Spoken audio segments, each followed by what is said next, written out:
हाँ जी, good evening students. Hopefully आपने अभी तक की सारी वीडियोस देख ली होंगी। जो भी डाउट है मुझे बताइए, हम उसकी वीडियो बनाएंगे या कुछ कैसे न कैसे करके आपके डाउट सॉल्व करेंगे। अभी हम अपना आज का नया टॉपिक स्टार्ट कर रहे हैं केमिस्ट्री का, जिसका नाम है डबल डिस्प्लेसमेंट रिएक्शन। अच्छे से पढ़ेंगे इसको बेटा, ओके। इसके बाद बचता है redox and corrosion of density, यानी 1 या 2 लेक्चर का काम है, टॉपिक खत्म, ओके। तो होपफुली आपने अभी तक की सारी वीडियोस देख ली होंगी केमिस्ट्री की। अगर नहीं देखी है तो पहले उन्हें देखो। कलर सबको याद होने चाहिए, बहुत जल्दी टेस्ट होने वाला है। इसी मंडे आप सबका टेस्ट है, ओके, केमिस्ट्री का भी मैथ्स का भी, ठीक है। चलिए सुनिए। तो बच्चों, जैसा कि आपको आज जो पढ़ना है, मैं पढ़ाने वाला हूँ, उसका नाम है डबल डिस्प्लेसमेंट रिएक्शन। इंपॉर्टेंट है। पहले पढ़ा हमने कॉम्बिनेशन, दूसरा पढ़ा डिकम्पोजिशन, तीसरा आता है double displacement. Double displacement reaction क्या होती है, सुन लीजिए। दोज रिएक्शंस, पहले सुनिए मेरी बात, पूरी बात जो मैं बताने वाला हूँ। Those reactions in which two compounds, समझाएंगे अभी तभी आपको समझ में आएगा, 2 मिनट रुकिए। Those reactions in which two compound react, सुनिए ध्यान से।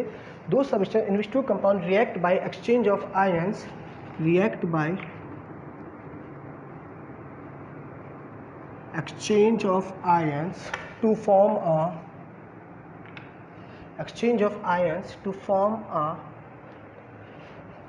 form two new compounds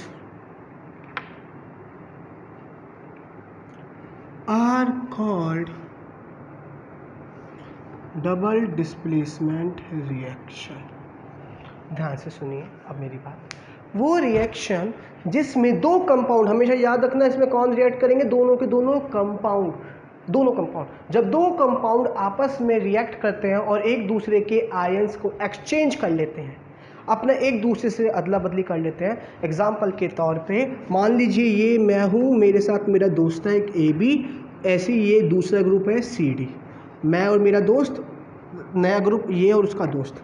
मैं तो इसके साथ जुड़ गया और ये इसके साथ मिल गया, मीन्स A तो आगे D के साथ, B तो आगे C के साथ, यानी हमने क्या कर लिए, अपने दोस्त एक्सचेंज कर लिए।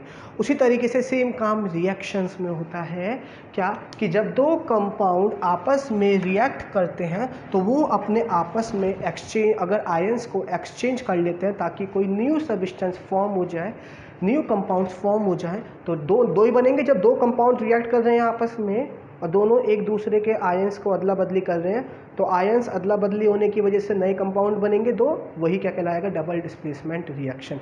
इसकी स्टैंडर्ड फॉर्म सुनिए, वही तो लिखा है, those reactions in which two compound, दो कंपाउंड, मान लीजिए मेरे पास एक कंपाउंड है AB, एक कंपाउंड है AB और एक कंपाउंड है CD, कैसा भी हो सकता है, कंपाउंड है कुल मिला के। वो रिएक्ट कर रहे हैं आपस में बाय एक्सचेंज ऑफ आयंस। अब क्या करा, A तो जुड़ गया D के साथ, यानी A ने अपना जो B के साथ जुड़ा हुआ था वो अब C के साथ आ गया।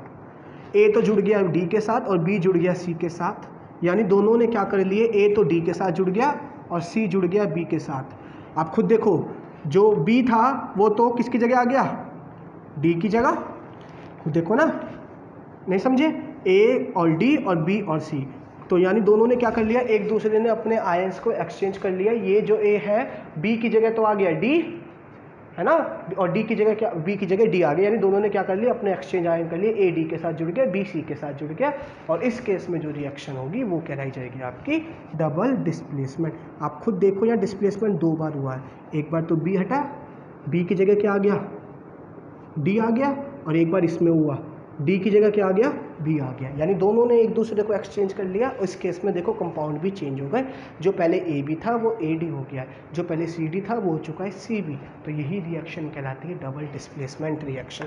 याद रखना, ये जनरली बहुत इंपॉर्टेंट चीज़ बता रहा हूँ, अकर्स इन सॉल्यूशन, ये हमेशा सॉल्यूशन के अंदर होती हैं, किसी भी सॉल्यूशन के। Occurs in solution, liquid state का जो एक्वस सॉल्यूशन होता है उसी में होता है, ठीक है।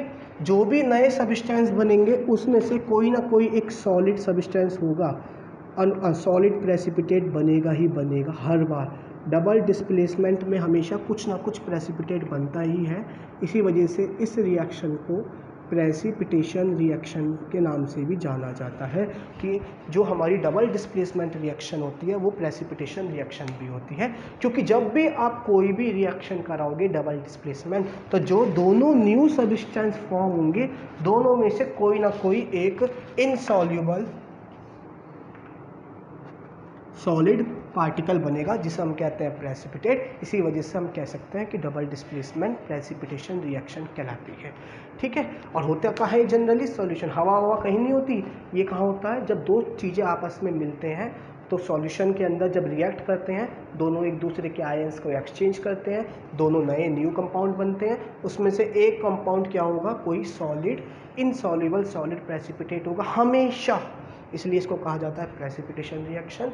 तो यहाँ तक आपको इसका इंट्रोडक्शन समझ में आ गया होगा कौन सी रिएक्शंस होती है, अदला बदली हो जाना बेसिकली, है ना, आयंस का एक्सचेंज हो जाना, एक्सचेंज ऑफ आयंस, ए के साथ अब डी आ गया, सी के साथ बी आ गया, यानी ये ए बी और सी डी ने, ए और सी ने अपने आयंस एक्सचेंज कर लिए, ए ने सी का आयन ले लिया, सी ने ए का आयन ले लिया, तभी तो A D plus C B बन गया, है ना। तो इस केस में क्या है, ये डबल डिस्प्लेसमेंट होता कहाँ है जनरली सॉल्यूशन के अंदर, और हमेशा जो दो नए सब्सटेंस बनेंगे कोई ना कोई इनसॉल्युबल सॉलिड पार्टिकल होगा जिसे हम कहते हैं प्रेसिपिटेट। तो प्रेसिपिटेशन रिएक्शन तो हम कह सकते हैं कि हमेशा प्रेसिपिटेट बनता ही बनता है। इसके लिए सबसे पहला एग्जांपल आ रहा है AgNO3 का होल ट्वाइस, जिसको कहते हैं सिल्वर नाइट्रेट। आज ही खत्म होने वाली है, सुनते रहिए मेरी बात। पहली रिएक्शन क्या करा रहा हूँ मैं, सिल्वर नाइट्रेट को NaCl के साथ, मैंने बताया हमेशा सॉल्यूशन में होता है तो सॉल्यूशन मतलब एक्वस को NaCl के साथ, ये भी किस में होगा, सॉल्यूशन में होगा। इसका नाम सबको पता है बच्चों, सोडियम क्लोराइड को जब हम रिएक्ट कराते हैं तो क्या करता है, सोडियम और सिल्वर अपने आयंस को एक्सचेंज कर लेते हैं, Ag तो मिल जाता है Cl के साथ, AgCl2, जिसका नाम होगा बेटा क्या, बेसिकली सिल्वर क्लोराइड Ag, ठीक है, आया समझ में, एंड प्लस ये क्या बन जाएगा, NaNO3, इसका सॉरी AgCl बनेगा बेटा, सॉरी 2 नहीं, ठीक है, AgCl, ये भी क्या होगा एक्वस, और ये क्या होगा बेटा, इसका नाम है सिल्वर क्लोराइड, और यही होगा मेरा क्या, मैंने एरो नीचे लगा रखा है, आप सबको बताया था जब नीचे एरो आता है तो उसका मतलब क्या है, प्रेसिपिटेट, और ये क्या बनेगा, वाइट कलर का प्रेसिपिटेट, इसका नाम है क्या, सोडियम नाइट्रेट। तो आप खुद देखो आयंस एक्सचेंज हो गए नहीं हो गए, NO3 वाला तो Na के साथ जुड़ गया और AgCl के साथ जुड़ गया, है ना। तो इस केस में हमारा क्या हो गया बेटा, ये सिल्वर क्लोराइड जो कि होता है वाइट कलर का प्रेसिपिटेट, सोल्यूशन के अंदर हो रहा है हर बार, सॉलिड प्रेसिपिटेट भी बन गया AgCl, ठीक है, वाइट कलर का, और ये भी क्या है मेरा एक्वस है। तो ये हो गया इसका पहला एग्जांपल, जिसको समझ में नहीं आया मेरे से पूछिए बेटा, ठीक है। इसके बाद क्या बात करते हैं, दूसरा एग्जांपल आ रहा है जिसका नाम है, सुनते रहिए मेरी बात जो भी बता रहा हूँ, अगला है BaCl2, जिसको हम कहते हैं जनरली बेरियम क्लोराइड। आप सुनते रहिए मेरी बात, जिसको समझ में ना आया पूछिए, 3-4 एग्जांपल लेके रेडॉक्स स्टार्ट करते हैं, एंडिंग की तरफ चल रहा है चैप्टर, ठीक है। इसको अगर हम सोडियम सल्फेट के साथ रिएक्ट कराते हैं, इसका नाम क्या है बेटा, मैं नाम भी लिख रहा हूँ ताकि आप कंफ्यूज ना हो, सोडियम सल्फेट के साथ। आप खुद देखो, ये हमने पहले भी पढ़ चुके हैं, जब BaCl2 को हम इसके साथ रिएक्ट कराते हैं Na2SO4 के साथ तो बन जाता है BaSO4 एक्वस, जिसका नाम है बेरियम सल्फेट। मैं बैलेंस नहीं कर रहा, आप बैलेंस कर सकते हो अगर आप चाहो तो, और ये बन जाएगा NaCl, जिसका नाम है सोडियम क्लोराइड, मैं पढ़ा चुका हूँ सोडियम। और आप खुद देखो इसमें प्रेसिपिटेट क्या होगा, वाइट कलर का प्रेसिपिटेट होगा दोबारा से यही, और इसका नाम क्या है, बेरियम सल्फेट। होपफुली आपको समझ में आ गया होगा, देखो आराम से वीडियो, जिसको समझ में नहीं आ रहा है मेरे से तुरंत पूछो बेटा, ठीक है। इसके बाद हम पढ़ेंगे दूसरा एग्जाम्पल अपना, आगे सुनिए, इसको इरेज कर देते हैं, ठीक।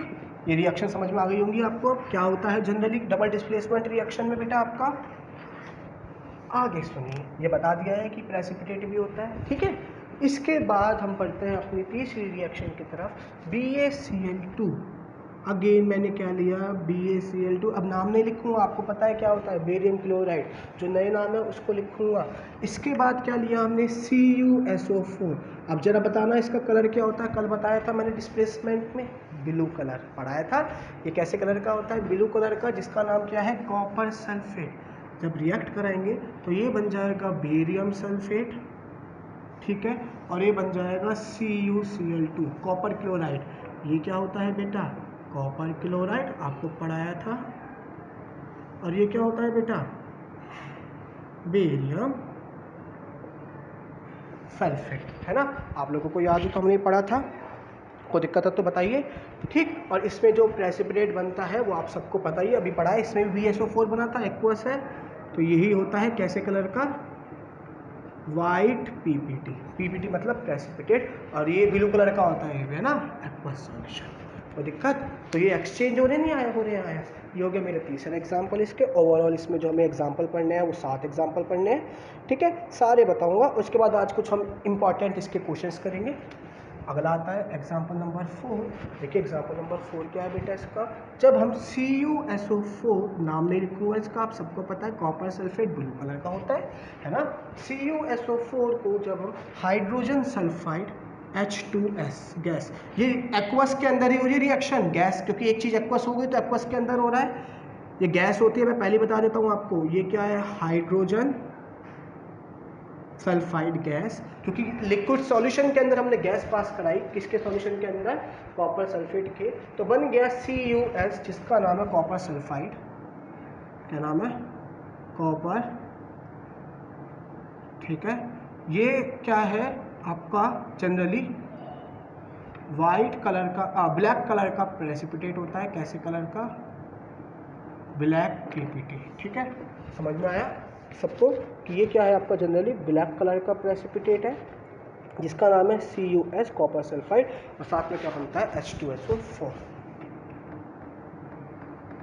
एक्वस, ठीक है। आया पहली रिएक्शन AgNO3 का ऑल ट्वाइस, सोडियम क्लोराइड को रिएक्ट कराया, AgCl बन गया NaNO3, ठीक है, एक्वस। ये PPT बन गया, एक्वस है, ये भी एक्वस था, ये सॉरी बच्चों ये एक्वस नहीं होगा, ये तो सॉलिड है हमारा, गलती से लिख दिया यहाँ। ये क्या होगा प्रेसिपिटेट तो सॉलिड होता है, ऐसे यहाँ पे भी ये भी सॉलिड होगा, अच्छा सब जगह लिख दिया, ठीक है। BSO4 सॉलिड, ऐसे यहाँ पे भी BSO4 क्या होगा बेटा सॉलिड होता है, प्रेसिपिटेट तो हमने पढ़ा था, कॉपर सल्फाइड भी सॉलिड, ठीक है।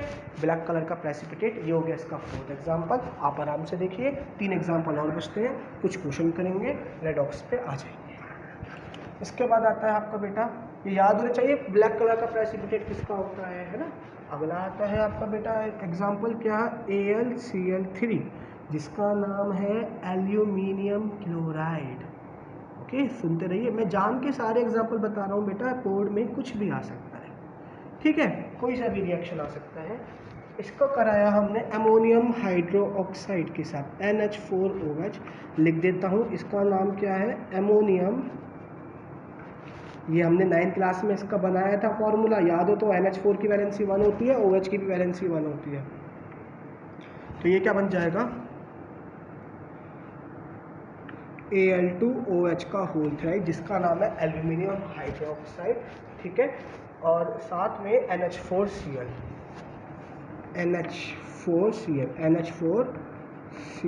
ये क्या नाम है इसका अमोनियम, तो AlOH का होल थ्राइड, इसका नाम क्या है एल्यूमिनियम हाइड्रोक्साइड। बहुत बढ़िया बेस है ये भी एक तरीके का, मतलब इतना स्ट्रॉन्ग भी नहीं है मगर हाँ बेस है। एल्यूमिनियम पढ़ाएंगे एसिड बेस सॉल्ट पे, ये एल्यूमिनियम हाइड्रोक्साइड, और ये क्या है बेटा मेरा अमोनियम क्लोराइड। जिसको समझ में नहीं आया पूछिए, ठीक है। और ये जो है ये होता है वाइट कलर का प्रेसिपिटेट, क्योंकि प्रेसिपिटेट तो इसमें भी बनेगा, कैसा कलर का प्रेसिपिटेट वाइट कलर का, और ये एक्वस है। किसको समझ में नहीं आया है जो भी वो मेरे को कॉल करो, वीडियो पॉज करो। इसके 5 एग्जाम्पल हो चुके हैं, हमने बारी बारी पढ़ लिए। एक एग्जाम्पल के बता सेकेंड लास्ट एग्जाम्पल आता है, इसके बाद सारे बताने जरूरी है बेटा, क्योंकि कुछ भी आ सकता है।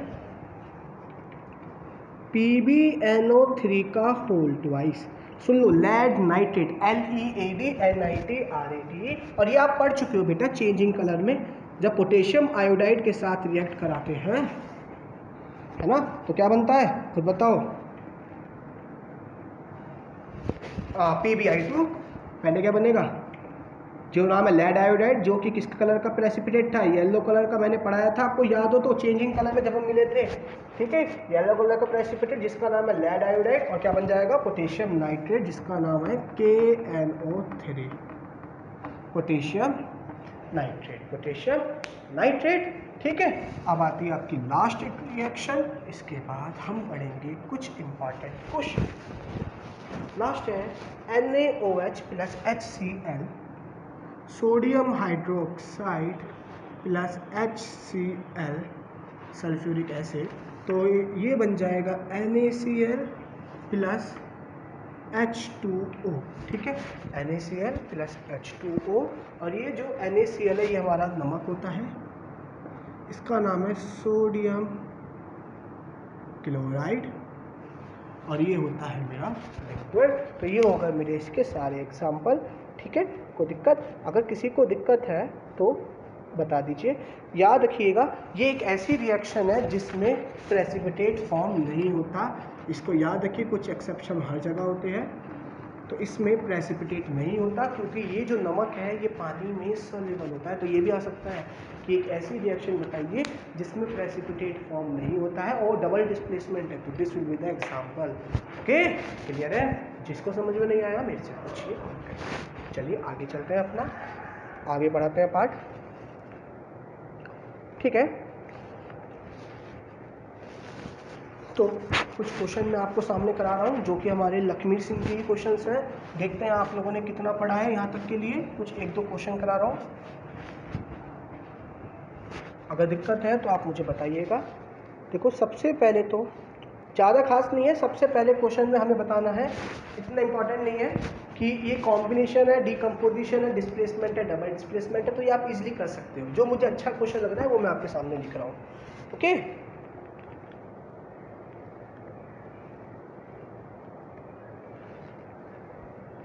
ओके, कुछ ज़्यादा खास नहीं है, सब बस यही बताना है, कॉम्बिनेशन और डिस्प्लेसमेंट। मैं आपको अभी क्या करता हूँ, केमिस्ट्री की वर्कशीट सेंड कर रहा हूँ बेटा, आज ही सेंड कर दूँगा केमिस्ट्री की वर्कशीट, उसे सॉल्व करिए। स्टार्टिंग के आपको पहले 15 क्वेश्चन, फिर 15 नहीं 20 रखते हैं, 20 क्वेश्चन करके रखिए। मैं कभी भी जूम ऐप पर उसकी क्लास कर सकता हूँ, ठीक है, कल भी कर सकते हैं, या बता दूंगा जब भी करेंगे। स्टार्टिंग के 20 क्वेश्चन मैं आपको बता देता हूँ, ठीक है। अभी छोटा सा मैं आपको इंट्रोडक्शन दे रहा हूँ रेडॉक्स का, उसको डीप जैसे फिर कल पढ़ेंगे, और कल हमारा लास्ट लेक्चर आ जाएगा और चैप्टर खत्म, ओके। तो सुनिए, लास्ट आता है रेडॉक्स रिएक्शन, बस केवल इसका इंट्रोडक्शन दूंगा आज, उसमें कुछ ज़्यादा खास क्वेश्चन नहीं था, आप इजीली कर सकते हो। मैं आपको वर्कशीट सेंड कर रहा हूँ। अगला आता है बेटा आपका रेडॉक्स रिएक्शन। क्या है ये, सुनिए मेरी बात।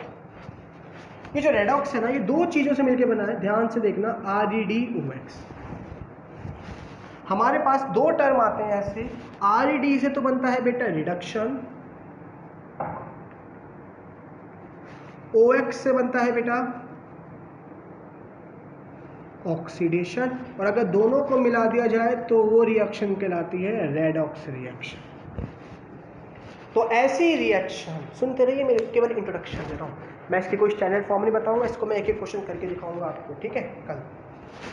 अभी आज इसके बारे में पूरा सुन लीजिए कि क्या होता है रिडक्शन, क्या होता है ऑक्सीडेशन। डेफिनेटली कुछ नया मिलेगा, पक्की बात है, सिंपल वाली नहीं बताऊंगा, एडिशन, रिमूवल, ऑक्सीजन, हाइड्रोजन, और भी कुछ नया मिलेगा, जरूर देखना सब। और मैं किसी को भी कॉल करके पूछ सकता हूँ।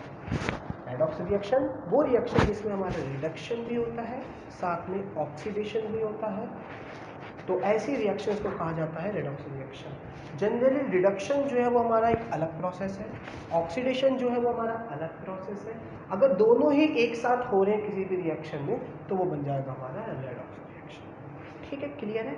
दोनों अगर एक साथ हो रहे हैं तो ऐसी reactions, those reaction in which reduction and oxidation both occurs at the same time, तो हम कह सकते हैं वो रिएक्शन क्या है, रेडॉक्स रिएक्शन। अब सुनिए, इन दोनों के बारे में मैं बताने वाला हूँ और टॉपिक खत्म। सुनिए, तो इधर तो लिखा है, बस यही बताऊंगा आज, कल इसको अच्छे से हम पढ़ेंगे बारी बारी। ये है ऑक्सीडेशन, ये है रिडक्शन। तो सुनिए क्या होता है ऑक्सीडेशन रिडक्शन। बेटा ऑक्सीडेशन वो प्रोसेस होता है जिसमें हमारा अगर किसी भी सब्सटेंस में ऑक्सीजन ऐड हो रही है, मैं लिख रहा हूँ, सुनिए मेरी बात, एग्जांपल दूंगा अभी, तो वो कहलाता है ऑक्सीडेशन। जैसे लोहे के साथ अगर ऑक्सीजन जंग लग जाती है तो हम कहते हैं कि उसका क्या हो रहा है, ऑक्सीडेशन। खाने को, है ना, अगर हम हवा में रख देते हैं तो वो ऑक्सीजन के साथ रिएक्ट करता है, तो फूड का भी क्या हो रहा होता है उसमें, ऑक्सीडेशन। हालांकि उसका नाम रेंसिडिटी रख दिया मगर वो ऑक्सीडेशन है। लोहे को या किसी भी मेटल को हवा में रख दो तो वो जंग लगना चालू हो जाता है उस पर, किसकी वजह से, ऑक्सीडेशन। तो वो प्रोसेस क्या है, ऑक्सीडेशन। एडिशन क्या हो रहा है इसमें, ऑक्सीजन का। तो कहीं भी अगर ऑक्सीजन ऐड हो रहा है तो उस प्रोसेस को कहा जाता है ऑक्सीडेशन। या पहला तो ये हो गया। या अगर किसी भी सब्सटेंस में से हाइड्रोजन का रिमूवल हो रहा है, अगर कोई भी ऐसा कंपाउंड है, सब्सटेंस है जिसमें से हाइड्रोजन निकल गया, तो भी वो प्रोसेस क्या कहलाएगा कि उसके साथ क्या हो गया, ऑक्सीडेशन। अगर ऑक्सीजन ऐड हो रहा है किसी भी सब्सटेंस में तो उसका ऑक्सीडेशन हो रहा है, या फिर हाइड्रोजन रिमूव हो रहा है तो उसका क्या हो रहा है, ऑक्सीडेशन। दोनों का मतलब एक ही है, ये आपने तो जनरली सबने सीखा होगा। अब जो बताने वाला हूँ सुन लीजिए। अगर किसी भी सब्सटेंस में एडिशन होता है किसका, नॉन मेटल, ये बुक में नहीं मिलेगा, मैं रिपीट कर रहा हूँ। अगर हमने किसी भी चीज़ में नॉन मेटल को ऐड करके एक कंपाउंड बन गया तो वो भी क्या कहलाता है, oxidation. Addition of non metal, question आएगा एक, मैं दूंगा आपको कल, सुनते रहिएगा मेरी बात, पता लगाना होगा कि किसका ऑक्सीडेशन हो रहा है किसका reduction. Addition of non metal भी क्या कहलाता है मेरा, ऑक्सीडेशन। या फिर ये सबको याद होना चाहिए, रिमूवल ऑफ मेटल। अगर किसी भी सब्सटेंस का, किसी भी कंपाउंड में से मेटल रिमूव हो जाता है, मेटल हट जाता है, मेटल रिमूव हो जाता है, तो वो भी क्या कहलाता है, ऑक्सीडेशन। ठीक है। और लास्ट आता है लॉस ऑफ इलेक्ट्रॉन। अगर कोई भी, जैसे जितने भी मेटल, अगर कोई भी अपने इलेक्ट्रॉन को लूज कर रहा है तो वो भी क्या कहलाता है, ऑक्सीडेशन। तो ऑक्सीडेशन क्या प्रोसेस है, आप केवल ये दो पढ़ोगे, ये बहुत रेयर केस में आता है मगर पता होना चाहिए क्या, कि ऑक्सीजन का ऐड होना या हाइड्रोजन का रिमूव होना, या नॉन मेटल का ऐड होना। आप खुद देखो, ऑक्सीजन जो है वो नॉन मेटल ही होता है एक तरीके का, है ना। तो एडिशन ऑफ नॉन मेटल भी क्या है, ऑक्सीडेशन। और हाइड्रोजन होता नॉन मेटल है मगर बिहेव किसकी, ठीक है। और जब इसका उल्टा हो गया तो साथ में रिमूवल ऑफ मेटल, हाइड्रोजन होता क्या है, नॉन मेटल, मगर बिहेव किसकी तरह करता है, मेटल की तरह। 9th में पढ़ा था, तो एक तरीके से ये वाली बात आ गई।